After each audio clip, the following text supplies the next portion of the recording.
حضور علیہ الصلوۃ والسلام یتیم ہونے کے باوجود یتیم پرور تھے اور بیواؤں کے کام آتے تھے، ان کا سامان اٹھا کے ان کے گھر تک پہنچا آتے تھے، ان کی ضروریات کو پورا کرتے تھے۔ یہ حضور علیہ الصلوۃ والسلام کا انداز زندگی تھا، اور یتیم کی کفالت کرنے والے کو اپنا ساتھی قرار دے دیا، بلکہ یہاں تک ارشاد فرما دیا کہ جب تمہارے بچے اور یتیم اکٹھے کھیل رہے ہوں تو اپنے بیٹے کو آواز دینی ہو تو اس کو بھی بیٹا کہہ کے نہ پکارو، تاکہ یتیم کا دل دکھی نہ ہو جائے، آج میرا باپ ہوتا تو مجھے بھی بیٹا کہہ کے پکارو۔ تو وہ معاشرہ کتنا ناہموار معاشرہ ہوتا ہے جس معاشرے کے اندر یتیماں کی تکریم نہیں کی جاتی۔ اگر آپ کسی کی مدد بھی کرنا چاہ رہے ہیں تو آپ اس کو تکریم کے ساتھ اس کی مدد کریں کہ اس کی عزت نفس مجروح نہ ہو۔ یہ میں پچھلے دن ایک تصویر دیکھ رہا تھا، کوئی 10-15 کلو کا آٹے کا توڑا ہوگا اور 7-8 آدمی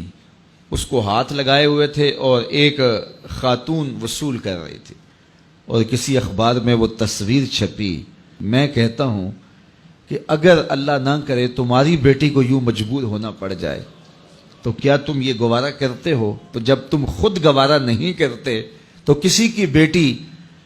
کو تشہیر کی مہم کیوں بناتے ہو؟ میرے اور آپ کے آقا و مولا نے ارشاد فرمایا، وہ شخص جس نے صدقہ کیا اور دائیں ہاتھ سے کیا، بائیں کو بھی خبر نہیں ہوئی، قیامت کے دن جب کوئی سایہ نہیں ہوگا اس شخص کو اللہ اپنے عرش کا ٹھنڈا سایہ عطا فرمائے۔ تو جہاں کسی کی عزت نفس کا معاملہ ہو تو وہاں اخفاء افضل ہے۔ تو بات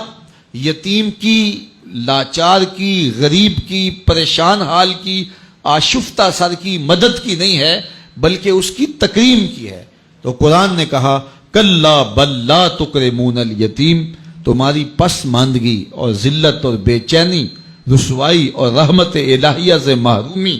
اور عذاب الہی کے مسلط ہونے کا سبب یہ ہے کہ تم نے یتیم کو تکریم نہیں دی ہے، یتیم کو عزت نہیں دی ہے، اس کو وقار سے نہیں رکھا ہے۔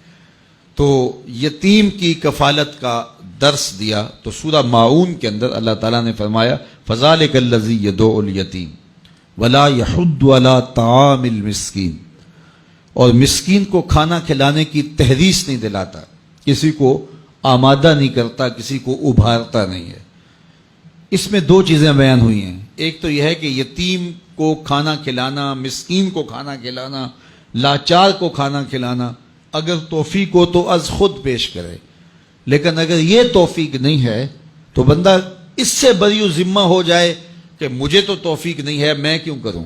میں تو استطاعت نہیں رکھتا اور میں منہ پھیر کے چلا جاؤں۔ نہیں، یہ لفظ بتا رہا ہے کہ اگر تم خود استطاعت نہیں رکھتے، اس کی تڑپ اور اس کا درد محسوس کرو اور کسی ایسے شخص تک اس کی آواز پہنچاؤ جو یہ کام کر سکتا ہے۔ اللہ تعالیٰ نے مذمت کی ہے کہ اگرچہ استطاعت نہیں بھی رکھتا لیکن آنکھیں بند کر کے گزرا کیوں ہے؟ وہ کسی مالدار کے پاس جاتا اور اس کو کہتا میری گلی میں ایک مسکین سسک رہا ہے، ایک بیوہ کی بچیاں جوان ہیں اور ہاتھ پیلے کرنے کے لیے اس کے پاس کچھ میسر نہیں ہے، ایک مقروض قرض تلے دبا ہوا ہے، ہسپتال کے اندر ایک شخص تڑپ رہا ہے، دوائی کے پیسے نہیں ہے، تو وہ خود اس کا سفیر بن جاتا اور لوگوں کے پاس جاتا اور جا کے تحریص دلاتا وَلَا يَحُضُّ عَلَىٰ طَعَامِ الْمِسْكِينِ۔ تکذیب آخرت کرنے والوں میں سے جو ہے وہ اس شخص کے رویے کو بھی گنا گیا، شمار کیا گیا جو لوگوں کو ترغیب نہیں دلاتا، اور جو لوگوں کو توجہ دلاتا ہے اس کے بارے میں فرمایا گیا الدال علی الخیر کفاعلہ، جو کسی اچھائی کی طرف رہنمائی کر دے وہ کرنے والے کی طرح ہوتا ہے۔ جس شخص نے وہ نیکی کی اس کی ترغیب سے جتنا ثواب اس کو ملا اتنا ہی ثواب میرا رب اس کو بھی عطا کرتا ہے۔ تو کسی دکھی، کسی لاچار، کسی مجبور کی مدد اور اس کی نصرت اور اس کی اعانت کے لیے کسی کو ترغیب دلا دینا یہ انسانیت ہوتی ہے، اور بس اپنے آپ کو اس سے مطمئن کر لینا کہ میں اس پوزیشن میں نہیں ہوں اور گزر جانا، تو معاشرے کے پھر دکھ کون بانٹے گا؟ اس لیے پورا معاشرہ ایک دوسرے کے درد اور دکھ بانٹنے کے لیے جب باہم کھڑا ہوگا تو معاشرے کے درد اور معاشرے کے دکھ ختم ہو جائیں گے۔